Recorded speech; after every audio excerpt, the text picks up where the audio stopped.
What's up, everyone? Welcome to my corner of the internet. I'm your host, Ryan Kramer, and this is Crossover Commerce, presented by Ping Pong Payments, the leading global payments provider helping sellers keep more of their hard-earned money.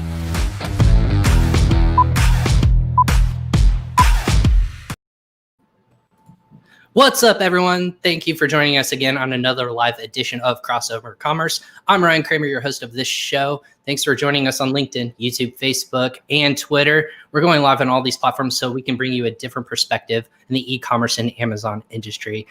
Today, I have with me a pretty special guest all the way from Los Angeles, California. He is somebody that has been around in the Amazon space, I want to say for at least since 2014, if not longer. Someone who's going to give us a little bit of insight onto the data side of Amazon, finding products that are going to work for you as an Amazon seller, and any other tidbits and questions that you have on these social platforms. Definitely comment below, and we'll make sure that we get those questions asked to Jon. But I'll go ahead and that's where I'll bring in Jon Tilley of Zonguru. Jon, thanks for joining us today.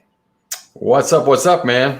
Ryan, good intro and cool to see a little video in the beginning, man. You're doing a great job with this podcast, so thank you. Hey, we don't skip on any kind of the on the budget. It's just me and one other person putting this on together. So it's evolved into something like a little unique, but we have a lot of people we can talk to, and that's where we bring on people like yourself to get that perspective on the e-commerce and Amazon space. It's really cool to have you on today. I know a lot of people probably know your background, know who Zonguru is, but maybe kind of just a quick tidbit about yourself and kind of where you kind of led up to today. Yeah, absolutely. Yeah, thanks for that. Yeah, look, I've started. My career was in advertising. I was a advertising exec for many years in South Africa, where I was from originally, London, and I made my way over to LA.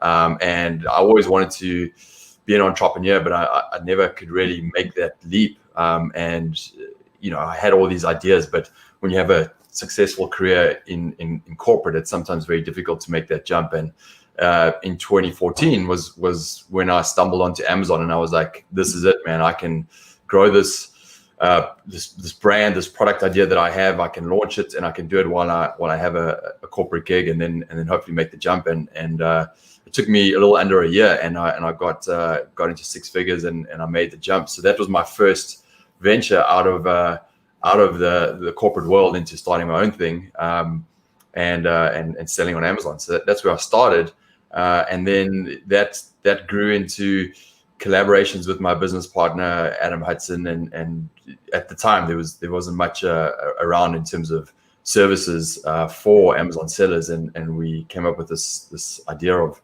creating software for sellers, and that was a little bit of my background in terms of what I was doing in advertising.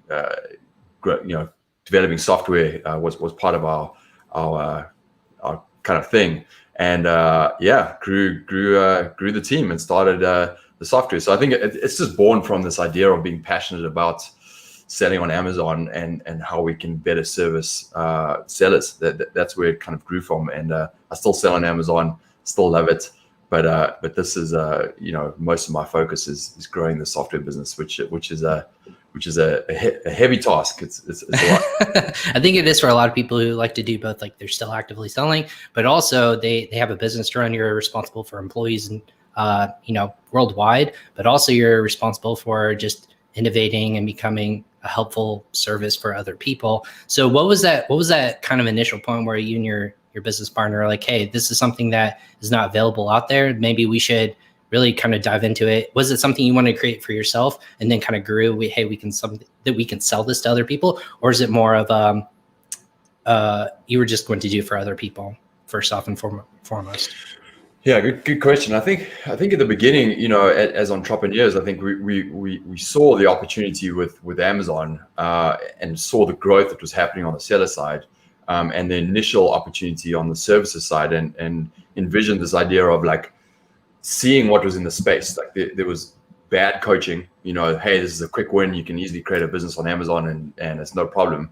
And kind of bad data, and so myself and my business partner Adam were like, okay, well, how can we collectively create a service that one, educated people in the right way about how to grow a proper business on Amazon, and number two, took the responsibility to provide great data in the right way at the right time, so sellers could be successful with their business by making decisions based on that data. So I took ownership of the software side, and he started a Reliable Education as the education side, and we kind of worked in tandem at the start to really educate people on how to start a business on Amazon, and then service them with the right kind of data to help them grow those businesses. So that was our start.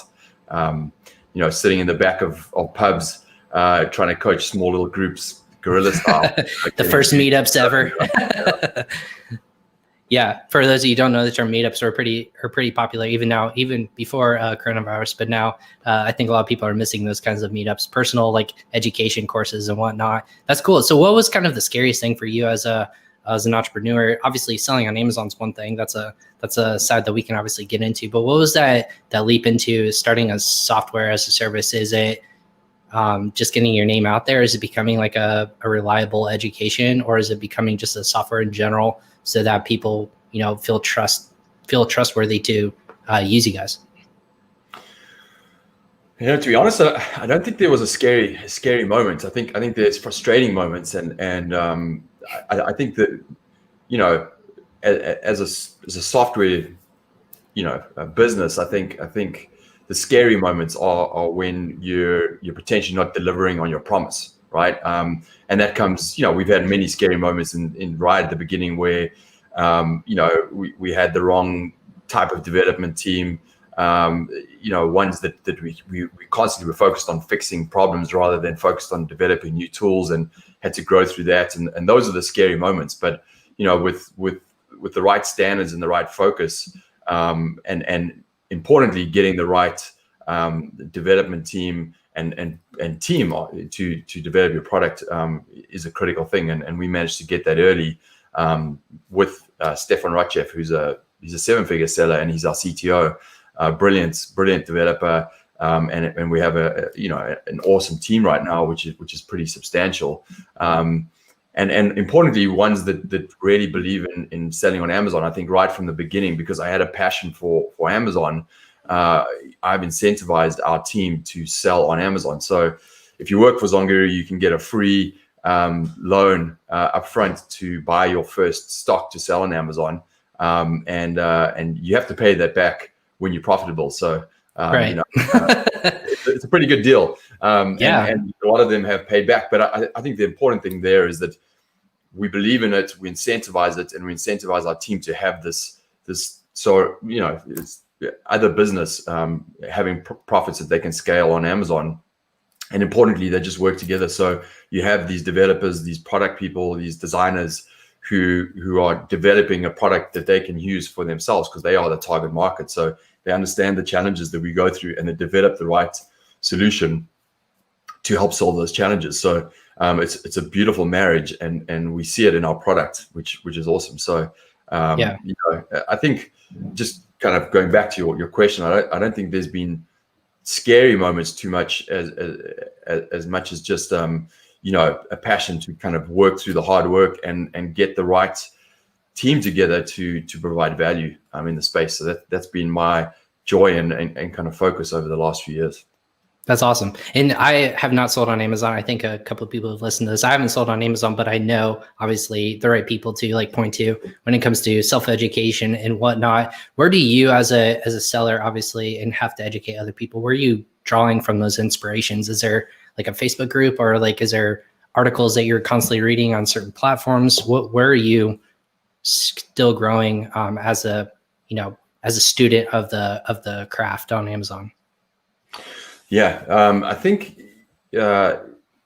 most importantly, I think on the business side, I think it's relaying business experience, right? I think going into selling on Amazon and into the services side, I've had many years of business experience around creating brands, around creating products, helping clients in advertising, market their products. So I have a very good understanding of the aspects of creating a product to sell on marketplaces, and advertising and communication and all of those pieces. So I think I can portray that, which is a skill I've built over the years. But I think the other part is growing in parallel a services business, a SaaS business, which is our technology, and all the ins and outs of actually building that business are very relatable to creating your own Amazon business. And how do you bring that business mind and structure to creating a real business on Amazon? And that's the key, you're not just, if you approach it nowadays, it's just like, hey, it's a side gig and I'm going to launch a product. It's either going to be slightly successful in the beginning or not at all. And if you truly want something to be scalable, you have to approach it as a real business and have the right structures in place to do that. So I think that's where I draw inspiration from, and I draw a lot of inspiration from my business partner and Reliable Education and their education of business. They're very focused and are bringing new ideas from the teachable side for a long time. So those are inspirations. The other part clearly is data and understanding the evolution of Amazon as it seasons over the years. It's a pretty seasoned marketplace now, and there's a lot of complexity that goes into it, and a lot of new ways of looking at data, and a lot of competition on the software side, and how to look at data and how to present new solutions. So just tapping into that is very important, and bringing those ideas back to our audiences. Yeah, and I think that's a good segue into kind of what our topic of conversation was, is that there's a lot of places where you can start. If you're an Amazon seller and never sold before, what's going to help you get to be successful on the right foot? A lot of people are, they look at product, they look at listing, they look at what industry or kind of vertical they want to sell in. So you as a company, what's your philosophy on how to get people to start on Amazon? Because that's where a lot of, I believe, your focus is those people who are starting to sell on Amazon and then continue to iterate from that, and how to find that next successful product. But where do you tell people from day one, this is what you should be looking at, follow the data essentially, and then that won't lead you astray? What's kind of that philosophy as a company that you guys are teaching people?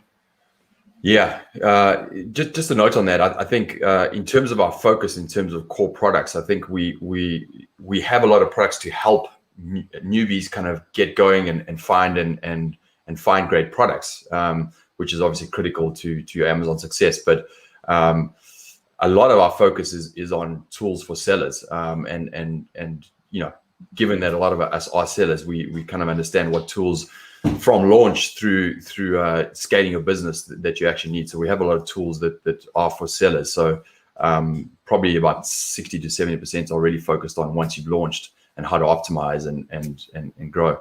But kind of at the beginning, which is, hey, if I'm looking to launch a product on Amazon, what is the philosophy that I follow, and then I teach it. I think it's the understanding up front first that data is 50% of the answer, right? The other 50%, to what I said earlier, is your business savviness, the education that you focus on around how to create a differentiated brand.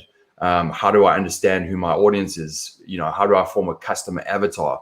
What are their needs, their wants? How do we approach the savviness around product creation, where I can get the balance between my cost of goods and my actual selling price, and that the margin is in there. These are real important business kind of pieces that you need to learn and understand, and absolutely is critical 100% to the growth of your business. If you can get that right up front, the rest is going to be a lot easier. If you get that wrong up front, you take shortcuts, you don't learn how to create a proper business, you're going to fail. The other 50% is the data, and that's important. So you're not relying on data to make the decisions. You need to have that balance between being an entrepreneur, business savviness, and the data.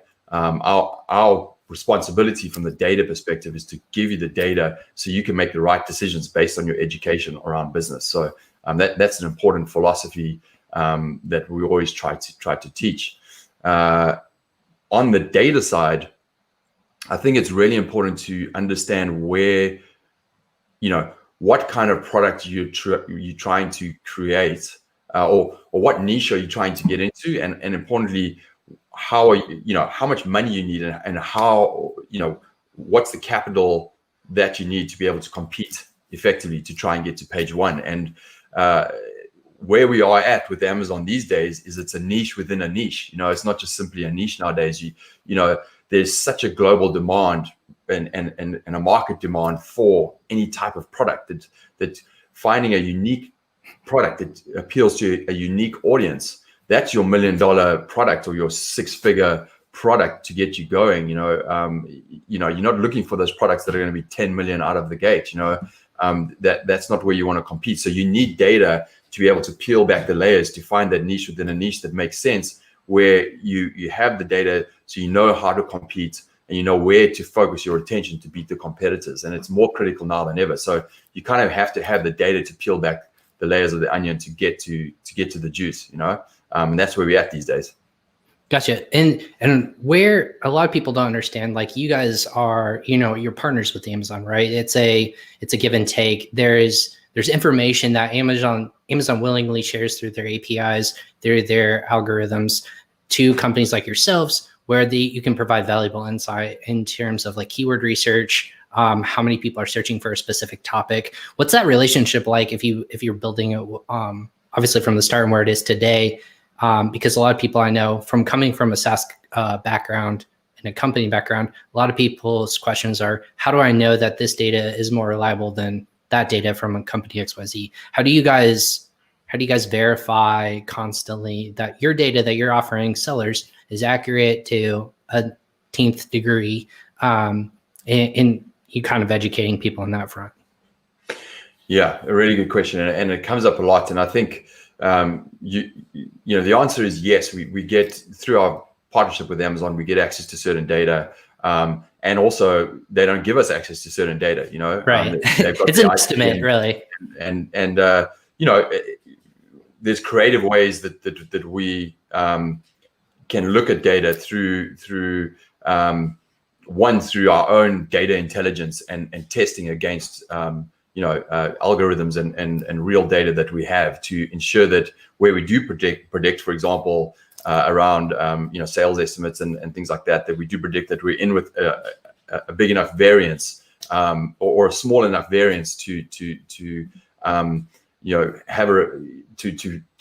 get good insights from that data. I think that's the first key piece. So I always say to anyone who's talking about software and SaaS, like, getting into an Amazon product, the complexity of our data set is insane. There are billion-dollar companies out there or multi-billion-dollar companies out there that their data is way less complex than what we're doing. So we have many data points, very complex algorithms that test and pull in data from not only Amazon but third-party data, these kind of things, to ensure that we can give an accurate guide to help you make effective decisions. I think that's it. So what is the level of the data accuracy and the data points that we give you, so you can be confident in the decisions you make?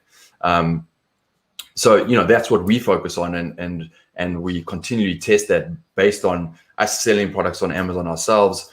Obviously, our customer database informs on that as well. So we have a strong confidence in the data points, but most importantly, and this is where I think we differentiate a lot from anything else, is that we have data, but we showcase that through a business lens. So we're looking at it as sellers and as kind of entrepreneurs and business people, and saying, are we showing you the data in the right way? Are we visualizing it in the right way? Are we giving you insights in the right way so you can make the right decisions?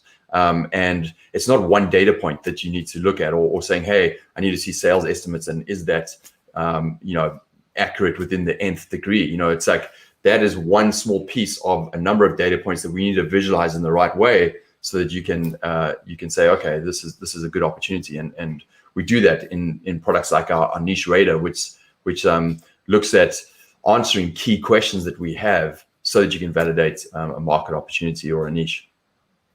Awesome. I mean, and all that makes complete sense. And I know we were kind of teasing using data to find that that next product that you could be selling as either a seller or as a seasoned seller. What is the specific metrics that you're really honed in on? Is there one or two key components that you can share with us? Maybe that, whether it's maybe it's search volume, maybe it's sales velocity, where it's at a certain point in its history. I know there's always so much that you can actually jump on it before it obviously becomes too popular and then everyone's selling it. So what are those metrics that you, from Zonguru's perspective, are looking at? Yeah, I was hoping you're going to ask that. Otherwise, I was going to jump in and explain. No, for sure. But yeah, it's exactly that, which is, and I think the way we look at it from a data perspective, specifically around validating a niche, I think, we look at it and say, what are the questions we need answers to? And I think the first one is, does it have demand, right? And by demand, it's like, are people actually searching for this type of product? And how much demand is there? And is there enough but not too much, and is there enough but not too little, right? It's kind of finding that balance, especially when you're looking for a niche within a niche. So demand is the very first question we need to answer. I think the second one is, what is the competitive level? How big is the competition opportunity, where there is competition, which is good, but not too much where you can't get in, right? So it's finding that balance. And I think that's the second question we answer. The third one is, how much capital do I need to actually compete up front? What's my investment opportunity? How much my sweet spot, how much investment do I need to put in so that I can get to at least page one for certain keywords so that I can compete? And then the final one is revenue potential, which is like, of the revenue on page one, can I get some of that? And importantly, can I make a profit? So is the price range in the right kind of area? So that I can make money off of the product that I launch. I think those are the four things that we try and answer to validate a product niche. And the fifth one, which we don't have in terms of data, is exactly what I talked about before, which is like, how do I differentiate the product? And that's the 50% of the equation, right? Which is understanding the soft skills around how do I actually stand out from everything else that's on the page. So we have a kind of our own unique interpretation of that. It's called a niche radar, or it's fondly known as the rainbow, and it has four different lines which give a rating for any keyword that you type in, or any niche that comes up on page one will give you a rating for that niche, and then it's obviously brought together as a percentage. But we give you that breakdown so that you can look at something and go, okay, great, the demand is good, it's like a 70% demand, that's great, but the competition opportunity is like 2%. So, it's really competitive. I can't get in. And the investment sweet spot is 20%. So you kind of have these levers or these ways of looking at data so you can really understand your niche. So that's I think the first piece that you need to look at is those answering those questions.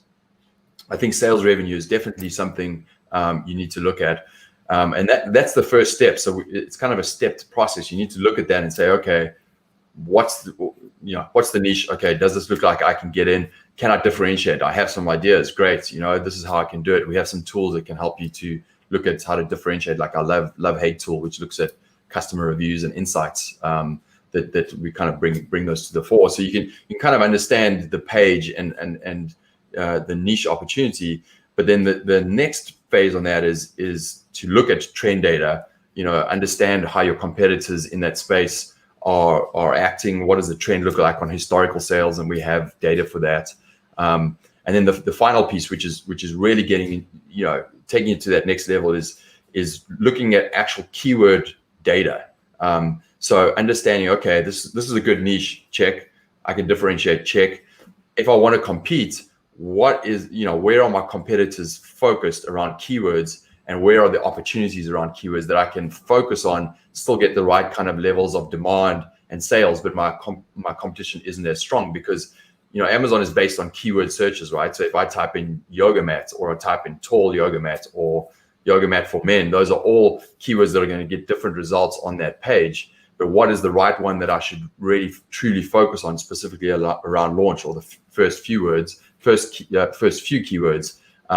and what's the potential of owning those keywords? So we have a lot of data from our Keywords on Fire tool which we're really known for, especially amongst expert sellers, which is, really looking at the right data around keywords to understand where the biggest potential is and also where the competition opportunity is, so that I can beat my competitors and own that. And then, once you kind of get to that point, I think you're at a point where you can say, okay, it is a good niche. I can differentiate and I can win because I know how to approach it from the marketplace. So it sounds pretty complex in ways, especially today. But I think, if you follow the process and you go through it, you can have a lot more confidence going in and saying, hey, this is something I want to focus on for the next 4 months and get it live and spend some cash behind it because I have the right data points to be confident in my decision. Absolutely. And obviously data is key, and it doesn't lie to you in terms of like what people are searching for. It almost is that extra set of validation to say like, hey, my idea is not crazy. It's not, out of norm to be going after these kinds of products. I know a lot of people just struggle. Like, do you find that people are just struggling? Like, hey, I want to sell on Amazon. I just don't know where to like start. I don't know where. And I'm even stepping this back from a further perspective of, they're not going to ask you, hey, can you find me $1 million product? That's not what you guys are there for. It's to help light the path, if you will. Where do you, as an Amazon seller though, where do you suggest people start? Like, is it, a certain category? Is it a certain topic? Like, where do you kind of say this is a good place to begin? Yeah, it's a common problem, and I went through it. I think there's a massive emotional, psychological barrier. It's almost like that white noise where it's overwhelming. I'm putting pressure on this product idea. I'm in a 9-to-5 gig. I want to get out, or whatever I'm doing, or I don't have a gig, and I'm putting pressure on this product to be the $1 million product idea for me that's going to, get me to financial freedom. And I think, the goal and the biggest advice I can give you is to work on breaking down those barriers, taking the pressure off, and simply stepping through a process. And that was the biggest success for me as a first time kind of entrepreneur and starting my business on Amazon is I kept on overcomplicating things because I've got all this business knowledge, and I was like, I need to break that down and just do one step at a time. And one of the biggest things I think for me was just to start enjoying the process of even if you are stuck starting on Amazon, and not overthinking, hey, is this the right product, but just breaking it down to a step of saying, hey, I'm going to spend, an hour right now. I'm going to pick out 10 different products that just stand out to me, whether they're good or bad. I don't really care. I just want to get that list going. And that's I think is the best way to start. Right? Is like to gather a list of 20 products and then, educate yourself a little bit more using, understanding our tools, and then filtering through those 20 and seeing if you can get a couple, like 5 or 6 to pop out, and then educating yourself a little bit more, and then breaking it down to the next step and the next step.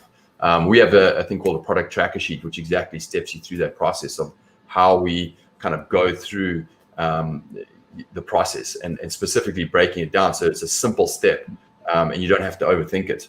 And I think the second thing I'd like to say there is if you're just starting, it's not about, hitting a home run on that $1 million product first up. It's about getting live with the caveat of really going through the process of, yes, you do need to differentiate. You don't want to lose money. You want to have a successful product. But it's, if that product ends up making you, $2,000 profit a month, that's an amazing start. And you just need, to continue to start the next product. And once you have 2 or 3 or 4 products live, that's when you're starting to get into that 6-figure and potentially that 7-figure a year business, and it becomes a true business. It takes time. It's going to take you a couple of years, but it's about these stacking up of a few different products, and diversifying your risk. These are all important things that you can do in the space. Absolutely. You have a home run on the first one, but you're pretty lucky. Do it, yeah. Yeah, and it's not that common. I would always tell people when they're asking, just starting out, it's not common for you to get there. There's a lot of people who self-educated, that worked hard, and they failed a lot more than when they succeeded. And they're experts in their field, or they're doing these services because they failed. They found iterations from what was successful, and they built on top of that. And now you're just learning from the the positives of it instead of seeing all the negatives behind the scenes, which I can't stress enough is quite often for e-commerce sellers, both on and off Amazon. So with obviously something as crazy as like a pandemic now, I kind of ask people, obviously we don't know when people's philosophies are different, how it affects them personally, but as a business perspective, has this changed the way you as a company have done business in the terms of like giving access to people? Are you seeing just an influx of people just trying to understand Amazon in general for one reason or another? Yeah. Is my background okay? Sorry to interrupt. Oh, you're fine. Yeah. We got you. Good. Sorry, I just got a little bit of noise in the background. I just want to make sure. Yeah, I think the thing that we see with the pandemic is e-commerce has been fast forwarded 5 years from where it is today. I think where we want it to be in 5 years is happening right now. It is a massive trend towards being on e-commerce, and specifically, we look at global markets, and I think some of the global markets that were potentially behind a little bit on the e-commerce side are now all jumping on, like Italy, France, Spain. They've had retail stores, but the only way of survival right now is really being on e-commerce, whether it's Shopify or Amazon, etc. So we're seeing a massive focus, and the trend is just going to completely explode even more. So this thing isn't going away or is not slowing down anytime soon. It's absolutely going to grow. I think people who do have retail, they have to have an e-commerce piece of their business now. It's otherwise they're not going to survive. So that shift is happening. We are seeing people wanting to start a business on there, but we're also seeing, again, to what I said, is a lot of substantial businesses now wanting to get onto Amazon, and I think that does add complexity from a competitiveness to marketplaces, where you have potentially established brands now wanting to play on Amazon, and they have bigger budgets behind PPC, and ways that they're approaching the market. We do see, though, bigger brands are still extremely uneducated as to how to sell on Amazon, and they're doing things in the incorrect way. So the opportunity is absolutely still there, and on the other side, customers, we're getting more and more demand as well. So again, if you find a niche within a niche, a specific target audience, that is a big business because the demand is there. So you can absolutely make money as a first-time seller on Amazon, but you have to be smarter about how you approach it. And we're seeing every day customers who started thinking about this 6 months ago who are now live and are absolutely crushing it. So the opportunity is there, but you have to be creative and smart. Right.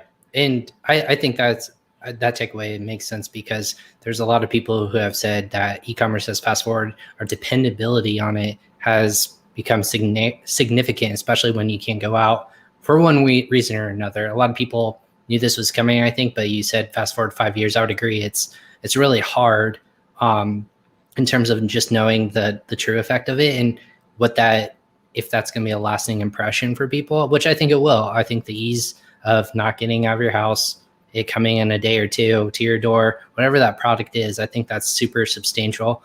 And it's opening up a lot of eyes. The other question I like to ask people is, do you think that there's a significant lack of education in terms of Amazon in general, in terms of its supporting other sellers? And what I mean by that is, a lot of people think, don't buy on Amazon because support local, XYZ, because those businesses will go out of business. Do you find it difficult to kind of educate that population and say, hey, listen, we're not trying to go out of business. We're trying to create Amazon is a marketplace in general for people to, iterate and to also expand their global reach. You as an marketing and advertising background, do you feel like that lacks a little bit?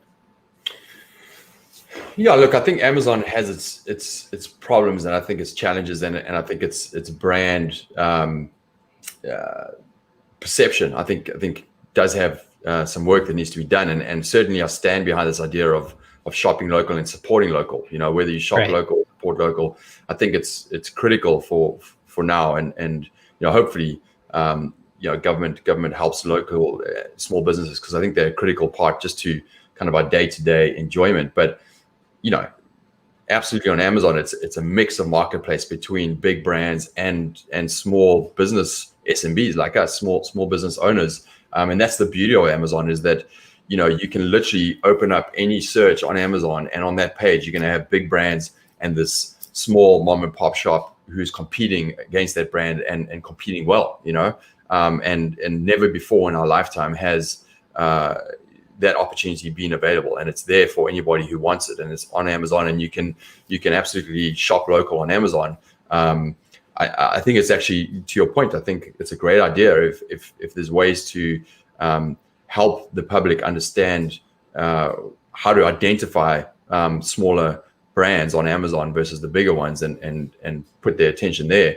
Hey man, I think that's a great idea, and I think Amazon has a responsibility on that too. So yeah, I think look, and everything's a trend, and I think, you know, in any global shakeup, there's going to be new trends, new perceptions that are coming out, and I think this idea of supporting local is a trend, and I think Amazon will be really smart to jump on that and say, hey, we recognize that as a trend, and this is how we're going to support it.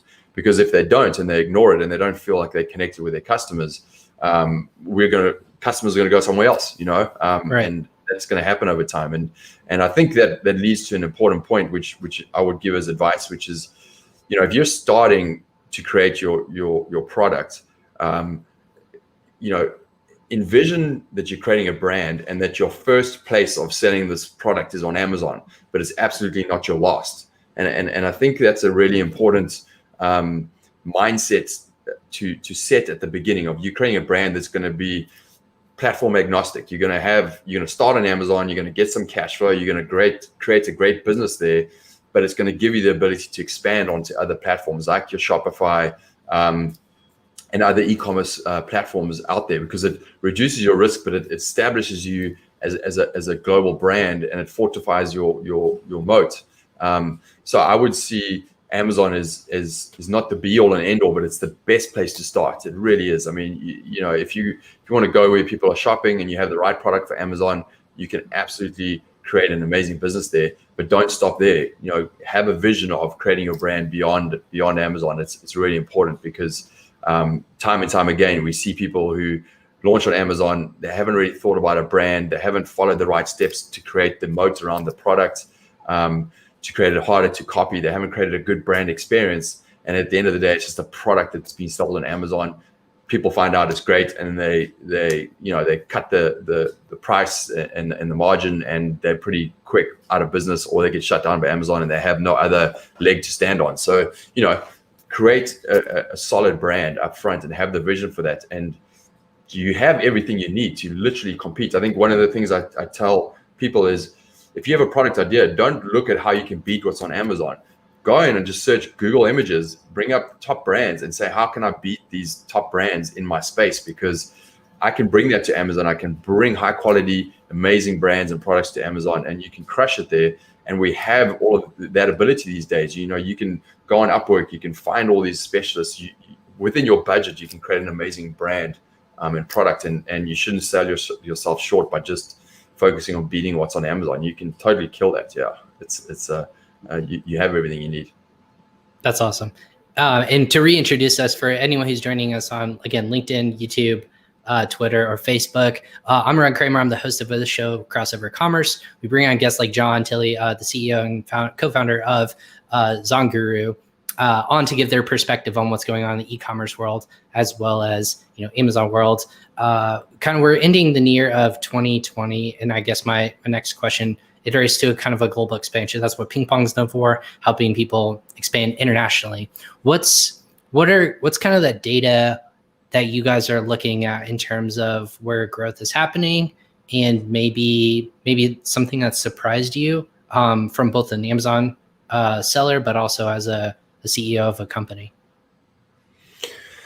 Yeah, I think we look at global demand. I think that's an interesting aspect to look at, and I think Anybody who, again, going back to services within Amazon, they are seasoned now. They are pretty complex. I mean, look at ping pong. I think the ability to live in any country in the world and choose your marketplace on Amazon globally where you want to start is something that's unbelievable. You don't even have to live in that country, and you can be selling there and making money in that marketplace for yourself. So I think that is something that is truly being opened up, and I think a little bit less. There's less barriers to entry going into 2021 with partners like ping pong, where you can get access. So even if that's another tip I would say is, like, if you're looking to start selling on Amazon and you're starting to get an idea, don't just stop at looking at your local marketplace like Amazon.com or Amazon EU. Look globally and look at the demand and the competition and the aspects that are available in those local markets, because that might be the better place to start. And certainly there's nothing holding you back from going there. So I would say look globally rather than just your local market as a start. I think in terms of surprise, I think the growth and the numbers happening in Amazon Australia are just crazy. I mean, the growth, that was definitely, I visited Australia, my business partner's from Australia. My accent is different, it's South African, but going to Australia, I think one thing that I was surprised by visiting there is how far they were behind in the e-commerce trends. I think Australia was one to really hold on to that whole retail experience, that physical retail experience, and they saw that as part of their culture. But with the pandemic, with everything that's happening, the shift to e-commerce is just insane, especially with kind of day-to-day goods that you need. So this pandemic has completely changed things, and the growth there is insane. And people who got on early onto Amazon and have been there, it was almost like planting a flag on that market. They're seeing great growth. I think Amazon Japan is growing. We're seeing, again, to some of the smaller markets like Amazon Italy is going insane right now. So this is all available to you as a seller. Picking a market and picking the right one that's right for your type of product, and starting there. So those are definitely global trends that you can look at and you have access to going into New Year. Amazon India being another one. Yeah, I agree. And because we're seeing the same thing too. I think there's just a lot of marketplaces. A lot of people just think because there's so much demand in the United States, obviously it makes sense. You want to go after the biggest piece of pie where there's opportunity, but there is competition. There's negatives that come with that. There's other sellers trying to sell the same good.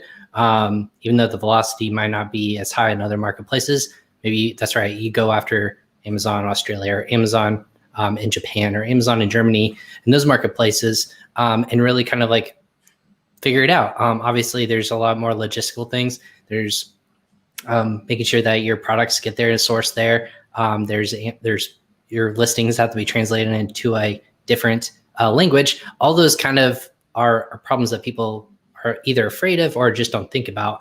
What do you suggest when people should start looking at kind of that global expansion or that expansion outside their one marketplace? Do you guys feel that there's a certain point where it makes either financial sense or just logistical sense for them to kind of make that next step forward? Yeah, I think there's two ways to approach your initial scaling on Amazon, right? Is one, you could stay in one marketplace, Amazon.com, or whatever marketplace you're choosing, and then launch more products, right? I think that's one way to scale and stay in one marketplace. The other way to scale is to take your one product that you're selling and then expand it globally across other marketplaces and growing it that way. Each of them has its challenges, right? Global expansion. I think the challenge there is managing your inventory and stock. All of a sudden you're shipping globally. It's a different beast. I can tell you that from experience, and that gets complex.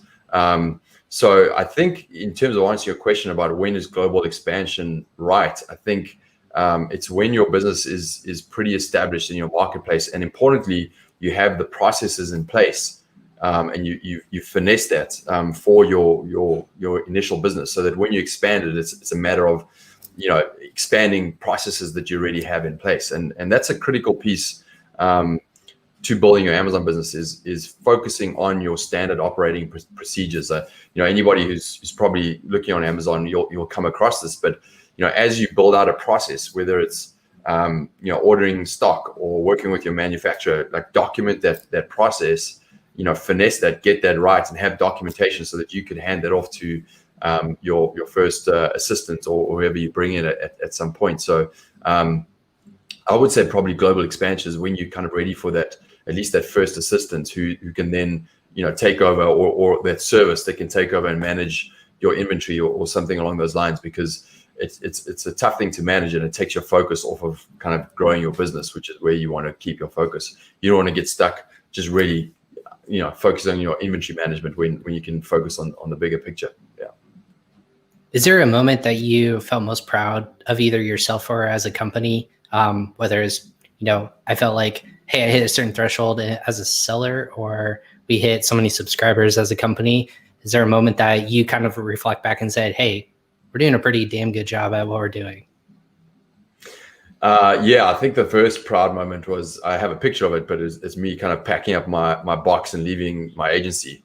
And people being sad that I was leaving, but wishing me well. But I think it's a unique position to kind of leave with a smile on your face with your boxes if you kind of fired yourself from your job. So I think the proud moment is like, hey, I have this awesome product that I launched and it's selling and it's got me out of my 9 to 5. And I had kind of emotional connections to the first brand as well. I was doing it with my brother who's based in London, so it was kind of a way of connecting and staying connected with him as well. So I think that was definitely one of my first proud moments.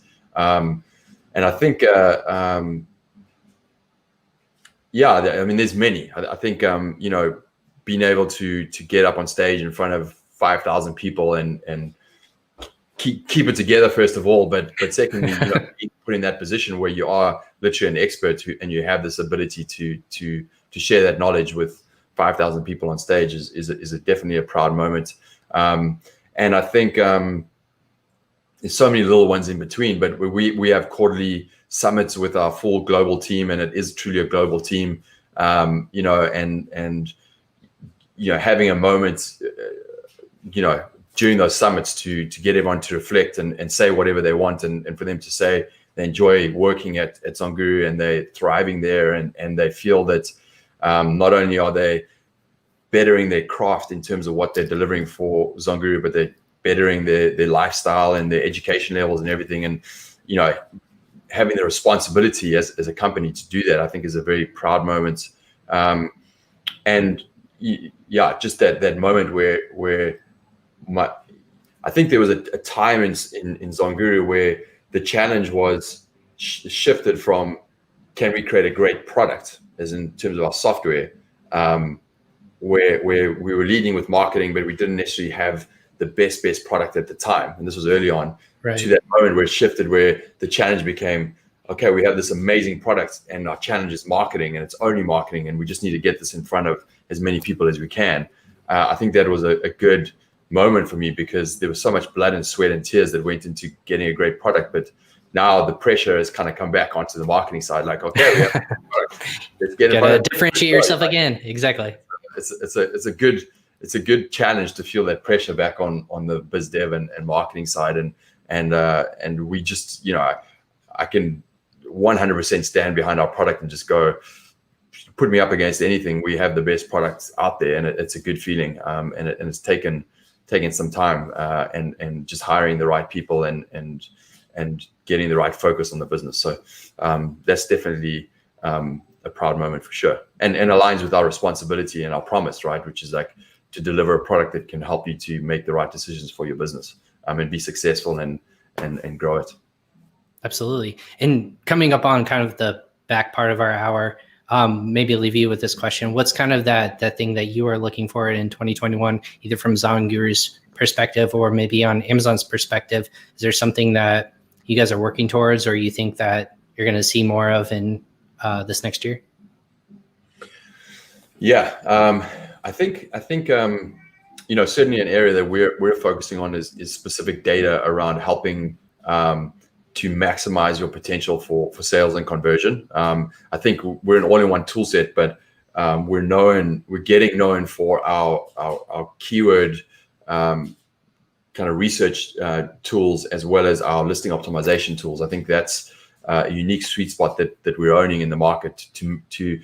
I think it's more and more critical that when you're launching, that you go out there guns blazing, that you've done the work around your product, but that you're absolutely optimized and maximized, I would say, for the right traffic and conversions and keywords, and that you know how to approach the market, because Amazon's going to give you a shot, but if you don't get that shot right, it's an uphill battle. So I think that's a big focus for us. I think the alignment between that and paid search and paid advertising, and how they work together between your listing, your optimization, and your PPC, I think is an area we're focusing on. And PPC is certainly a very important piece. We just finished a case study where we literally took a listing from flatline back up to good sales, just using our keywords, our listing optimization, and a PPC strategy. And there's so much focus on trying to go outside of Amazon and bring this traffic, but if you use the tools in the right way, and you know how to kind of incrementally improve, it's good. Profitability is definitely an area we're focusing on. We have some amazing new tools coming out. I think global integration is a huge thing that we're very close to launching, which it's bringing this idea to all of Amazon markets, and that's a big focus of ours, and we're excited about that. There are a lot's happening. What's going on?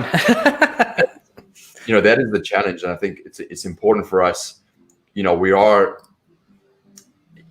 There's some complex competitors in our space, and we are owning that all in one. So we're owning from the beginning of research through to launch, through to business management, to scaling. We're owning that whole journey in terms of our tool sets.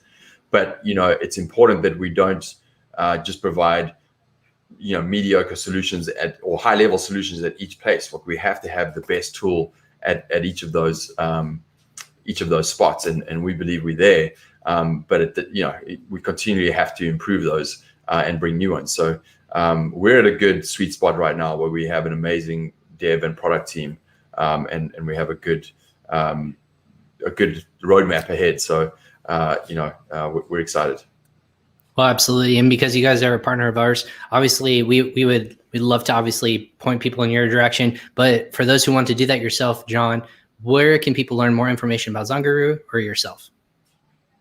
Yeah, go to any of our social handles at Zonguru. I think those are good places to find us. We have a private Amazon seller. It's called the Amazon Seller Network, a private Facebook group, and we have a lot of content in there. But I think one of the things that we've worked incredibly hard on is providing good educational data or articles within our blog. And if you jump into that blog, you're going to find a lot of educational material around, what are the steps I need to follow to launch a product on Amazon.